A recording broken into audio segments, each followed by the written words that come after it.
সাংস্কৃতিক তথা শৈক্ষিক নগৰী যোৰহাট চহৰত নতুনকৈ সংযোজন ঘটিল দ ডেকৰ নামেৰে এখনি লোভনীয় খাদ্য সম্ভাৰৰ এখনি সম্পূৰ্ণ স্বাস্থ্যসন্মত বেকাৰী কাম কেফে।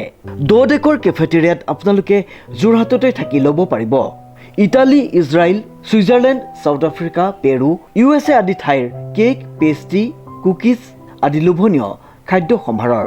যিকোনো পাৰ্টিৰ বাবে অৰ্ডাৰ কৰিব পাৰিব এইসমূহ লোভনীয় খাদ্য সম্ভাৰ। গতিকে আজিয়েই আহক সপৰিয়ালে দ ডেকৰ বেকাৰী কাম কেফেলৈ আৰু জুতি লওক সুস্বাদু স্বাস্থ্যসন্মত খাদ্য সম্ভাৰৰ। আমাৰ ঠিকনা দ ডেকৰ সঞ্জীৱনী নাৰ্ছিং হোমৰ কাষত, এটি ৰোড, যোৰহাট। নমস্কাৰ, এটি বিশেষ বাতৰিলৈ নিউজৰ ষ্টুডিঅ'ত মই মুকিবুল হুছেইন। ভোগদৈ নৈত ভয়ংকৰ প্ৰদূষণ, বহু কণীযুক্ত মাছ মৰি উপঙিছে, যাৰ ফলত জৈৱ বৈচিত্ৰ্যত প্ৰভাৱ পৰিছে। নিউজ নাওৰ এক বিশেষ প্ৰতিবেদন। যোৰহাট চহৰৰ মাজেদি বৈ যোৱা ভোগদৈ নৈ আজি ভয়ংকৰ প্ৰদূষণৰ সংকটত পৰিছে। আয়ুস ৰেখাস্বৰূপ এই নৈখনে এতিয়া আৱৰ্জনা আৰু ৰাসায়নিক পদাৰ্থৰ ডাম্পিঙৰ স্থানলৈ ৰূপ লৈছে। ভোগদৈ নৈৰ পানী এতিয়া দুৰ্গন্ধযুক্ত। নৈখনত পোৱা গৈছে বহু পৰিমাণৰ মৰি থকা উপঙি থকা মাছ। বিশেষকৈ কণী থকা মাছ মৰি উপঙি আহিছে, যাৰ ফলত নৈৰ জৈৱ বৈচিত্ৰ্যত প্ৰভাৱ পৰিছে। স্থানীয় ৰাইজে আশংকা প্ৰকাশ কৰি কয়, কোনো উদ্যোগ বা কল কাৰখানাই ৰাসায়নিক কেমিকেল নৈত পেলাই দিছে, ফলস্বৰূপে নৈখনৰ পানী বিষাক্ত হৈ পৰিছে। ইফালে নগা পাহাৰৰ কয়লা খনিৰ পৰা অহা লেতেৰাৰ পৰা হোৱা প্ৰৱাহে পানীত অতি প্ৰদূষিত পদাৰ্থ মিশ্ৰণ ঘটাইছে। ইয়াৰ ফলত নৈখনৰ প্ৰাকৃতিক স্বভাৱ সম্পূৰ্ণৰূপে বিনষ্ট হোৱাৰ আশংকা দেখা দিছে। এইটো কোনোবা ফেক্টৰীৰ কেমিকেল এৰিছে, মাজে মাজে হয়তো ইয়াৰ আগৰবাৰো তেনেকুৱা হৈছিলে। এইটো বি দিয়া নহয়, মানে আমি আগতো পাইছোঁ বি দিয়াটো। বি দিয়া মাছটো বেলেগ ধৰণৰ আছিলে, এইটো কেমিকেলৰ মাছ হয়। এইটো মানে সেইটো কাৰণে মাছবিলাক মৰিছে, মানে উপঙি গৈছেগৈ। সৰু শামুকো লাগে নেকি সেইখনত?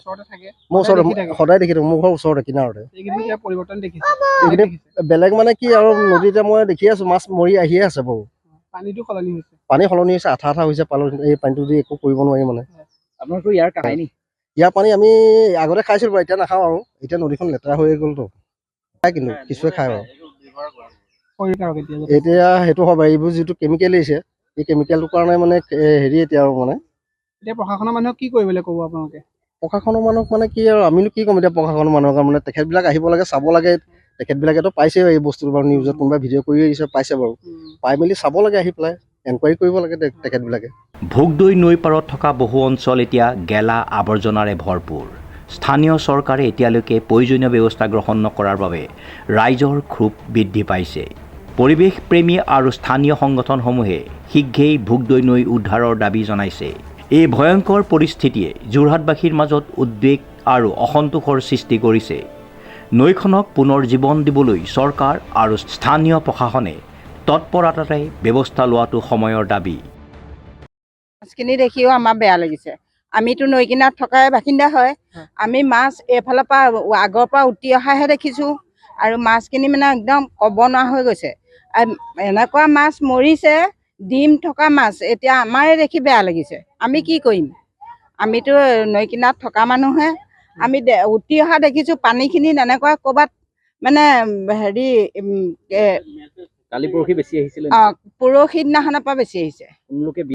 বিধলা মানে ফেক্টৰী খুলিছে, সেই ফেক্টৰীত কেমিকেল আছে। এই কেমিকেলটো মানে পানীত এৰি দিছে, পানীত এৰি দিয়াৰ কাৰণে এই মাছখিনি মৰি গৈছে। আৰু পানীটো ইমানেই আঠা, চুবই নোৱাৰি। ৰংটো সলনি হৈ আহিছে। পানী আঠা পুৰা কেমিকেল আছে। এই সেইকাৰণে মাছখিনি মৰি গৈছে। আমিনো প্ৰশাসনক আহ্বান কি জনাম এতিয়া? প্ৰশাসনে হেৰি কৰিব লাগিব, তেতিয়াহে আমি জনাব পাৰিম। প্ৰশাসন আহিব লাগিব, তেতিয়াহে আমি ক'ব পাৰিম। অনুৰোধ জনাইছোঁ। তেওঁ নদীত কেনেকৈ মাছ মৰিছে, কেনেকুৱা কি হৈছে, আৰু কি কৰিলে ভাল হ'ব, ক'ত ইণ্ডাষ্ট্ৰি খুলিছে, ক'ত ফেক্টৰী খুলিছে, ক'ত মানে কেমিকেল আছে, তেওঁলোকে তদন্ত কৰক, তেতিয়াহে গম পোৱা যাব। যোৰহাটৰ অনুপম বৰাৰ ৰিপৰ্ট, নিউজ নাও 24/7।